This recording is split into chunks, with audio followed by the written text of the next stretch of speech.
Wouh!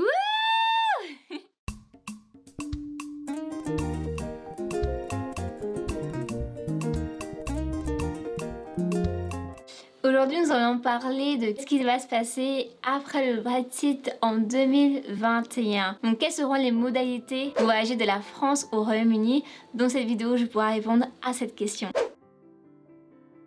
Donc, la liberté de circulation entre le Royaume-Uni et l'Union européenne prendra fin le 30 décembre 2020. Jusqu'à là, on pouvait encore voyager et travailler ici à Londres sans avoir à changer quoi que ce soit ou sans avoir à donner un certain type de document. Mais à partir du 1er janvier 2021, tout va changer. Le Royaume-Uni mettra en place un système d'immigration à points qui traitera les citoyens européens ou non européens de la même façon, de façon égale, et qui donnera la priorité aux compétences et aux talents plutôt qu'au lieu d'origine. Maintenant, tout simplement, le système d'immigration n'est plus basé sur le lieu d'origine, mais sur la personne. La chose la plus importante que vous devez retenir, parce que c'est la bonne nouvelle, je pense, si vous faites un séjour court, donc moins de 6 mois, et vous voulez venir à Londres pour apprendre l'anglais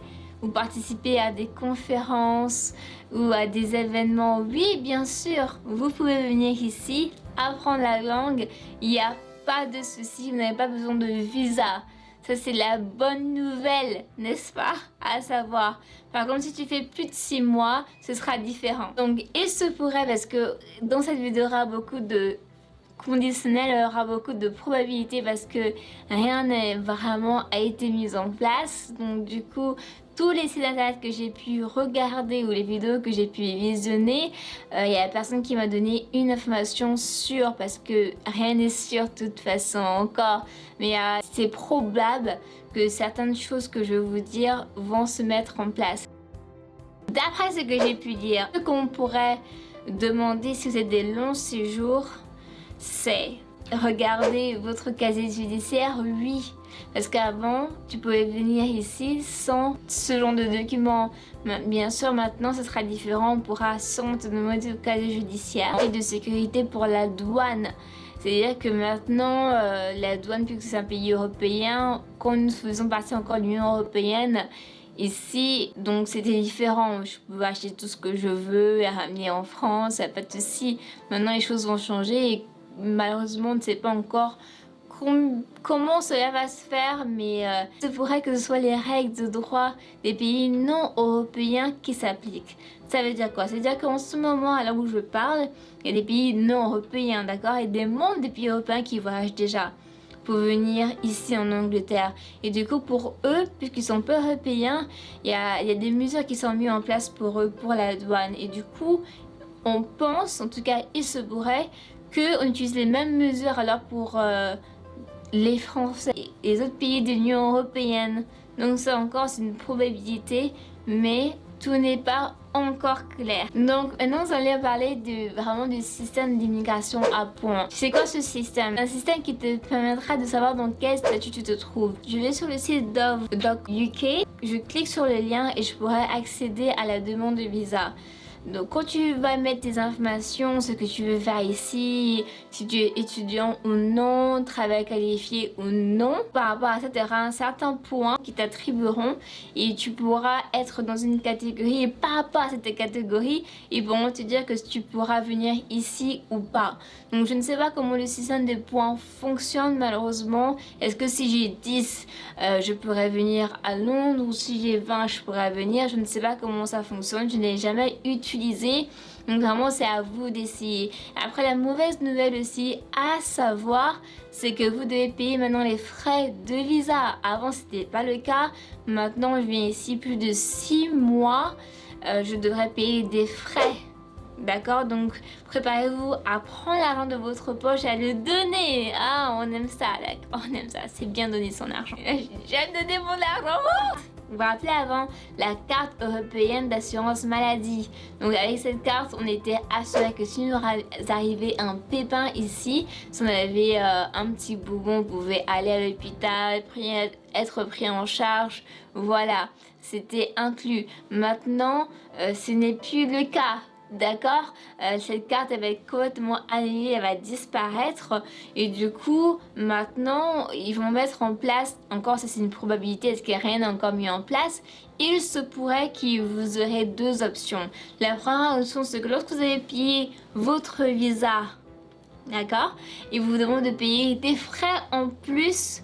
Donc, il se pourrait que vous soyez tenu de payer un supplément de santé pour l'immigration. Donc ça, c'est la première option. L'autre option, ce serait tout simplement que vous payiez vous-même, que vous preniez l'assurance voyage. Du coup, je pense que ça, c'est vraiment une grande forte probabilité que vous soyez obligé d'acheter ça. Aussi, la chose qui pourrait aussi changer, c'est Internet, le roaming.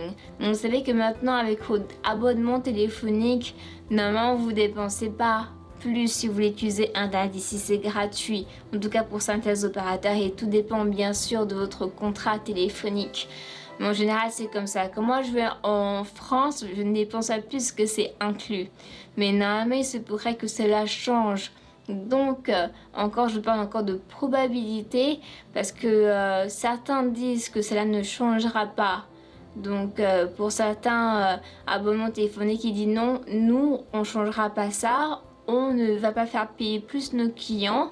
Mais dans d'autres sites comme le site de Gov, ils disent que cela est probable, vraiment très fort probable que le roaming change. Ce sera sûrement plus cher, que vous devez payer plus cher Internet. Donc bien sûr, nous qui sommes tous accros aux réseaux sociaux, voyager et dépenser plus quand on voyage, on n'aime pas ça. Du coup, j'espère vraiment que ils ne vont pas nous faire payer plus. Pour ceux qui sont déjà installés, vous pouvez toujours utiliser votre carte d'identité jusqu'en 2025. D'accord, mais il faut vraiment que vous soyez déjà installé ici, que vous avez fait la demande de EU Settlement Scheme et que votre demande a bien été prise en compte, elle a bien été acceptée. Si c'est le cas, vous pouvez utiliser votre carte d'identité jusqu'en 2025. Et que maintenant on aura un système d'immigration à points, pour les travailleurs, pour les étudiants, pour les touristes, donc ce sera différent. Vous aurez un visa différent. Mais nous allons nous adresser aux personnes, aux étudiants qui sont qualifiés. Vous avez un bagage intellectuel, vous avez fait des études, maintenant vous voulez venir ici à Londres parce que vous avez une opportunité, donc vous ce sera plus facile pour venir ici et ce sera complètement différent. Vous avez besoin de trois choses. La première chose, si vous êtes un travailleur qualifié, c'est tout simplement avoir une proposition d'emploi avec un sponsor. Vous devez également être payé au seuil de salaire minimum par votre sponsor. Donc un peu plus de 25 000 pounds. Stop! Je fais une pause au milieu de cette vidéo pour te dire que toi qui me regardes, oui toi, c'est à toi que je m'adresse.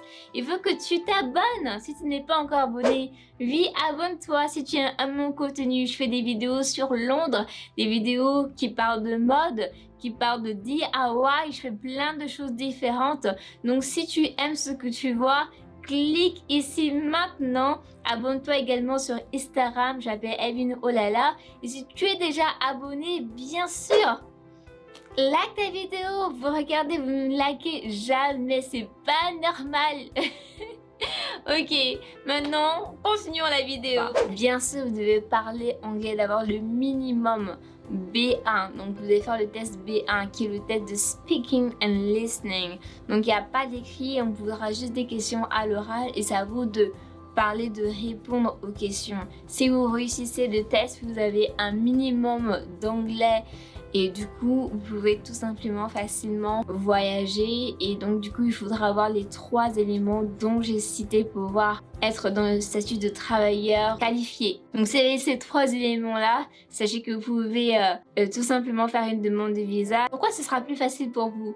Tout simplement parce que le système va prioriser toutes les personnes qui ont des compétences, toutes les personnes qui ont des talents. Donc pour résumer, on est bien d'accord qu'en 2021, ce sera bien plus difficile pour une personne lambda qui veut venir ici, rester plus de 6 mois pour pouvoir travailler et pouvoir apprendre l'anglais en même temps, parce qu'il devra passer par une commission, un système de points, et par rapport aux points qu'il obtiendra, il pourra lui dire oui ou non s'il pourra de voyager, venir ici, mettre en place une application qui permettra de vous identifier. Donc du coup, ce sera sur votre smartphone. Vous pouvez tout simplement la télécharger et du coup, ils vous demanderont certains documents par rapport à votre âge, voilà, des informations sur vous tout simplement. Et par rapport à ces informations, ils pourront vous dire oui ou non si votre demande a été bien acceptée. Bien sûr, sur l'application dont je parle, vous devez faire votre demande de visa. Après, pour certaines personnes qui n'ont pas de smartphone, et ça c'est vraiment bizarre, en tout cas si vous ne voulez pas utiliser votre smartphone, vous pourrez bien sûr vous rendre à des centres d'accueil pour les visas. D'accord? En résumé, donc, première catégorie, je viens ici à Londres, je reste moins de 6 mois, c'est facile pour moi, je peux apprendre l'anglais et ensuite je devrais retourner en France mais je ne peux pas travailler.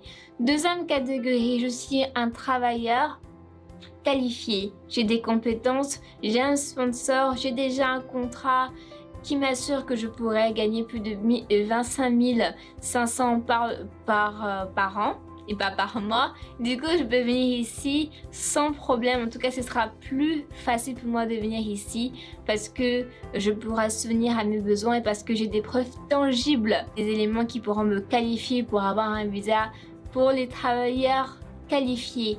Le troisième élément, pour les travailleurs qui souhaitent venir ici mais qui ne sont pas qualifiés. Là, malheureusement pour vous, ce sera un peu plus difficile parce qu'ils vous donneront plein de documents. Donc, bien sûr, pas d'une probabilité. D'après ce que j'ai lu et d'après ce que j'ai compris, ils vous demanderont votre casier judiciaire, ça c'est fort probable. Ils vous demanderont 2, d'avoir un minimum d'argent sur vos comptes bancaires pour pouvoir s'assurer que vous pourrez vivre ici correctement. Il faut savoir qu'ici à Londres, la vie c'est plus cher qu'en France.